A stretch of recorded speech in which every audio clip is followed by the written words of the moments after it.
And you kind of looked at me. It was just a real moment, but you looked at me. You spoke in your real voice. You were like, you said you're not at the point where you're excited for the workout.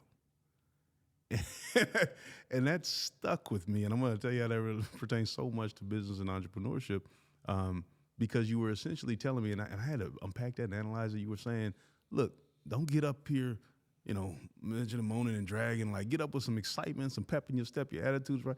And I'm, as the person coming through, like, man, okay, I thought me just being here was 90% of it. How am I supposed to get excited for pain? But you do. And that is actually when we have our T-shirts that say "Taking a break from opinions." It's our mantra.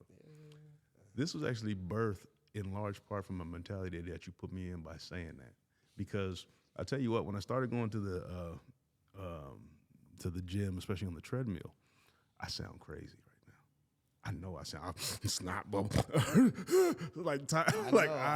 I sound and look crazy. Me and this little Italian guy, 135 pounds soaking wet, we sound crazy on the treadmill. Everybody else kind of look, cool running, and there's some really in shape people. No, I'm just saying that from a mentality of to get to the point where you were like, you got to enjoy this.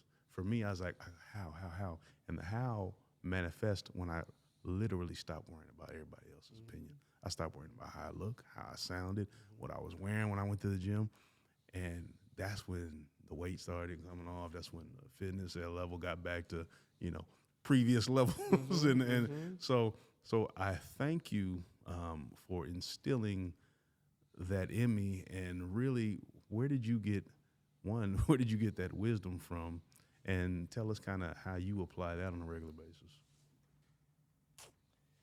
Repeat the question for me. Hey, I know I was long-winded. Yeah, no, that's fine. But how do you the mentality of kind of the David Goggins mentality of you gotta embrace the suck. You have that in abundance. I think so much so because you're very fit. You've always been fit to where you might. I don't know if it's easy for you at this point, but how do you work that into your daily routine? That let me embrace the pain. Well,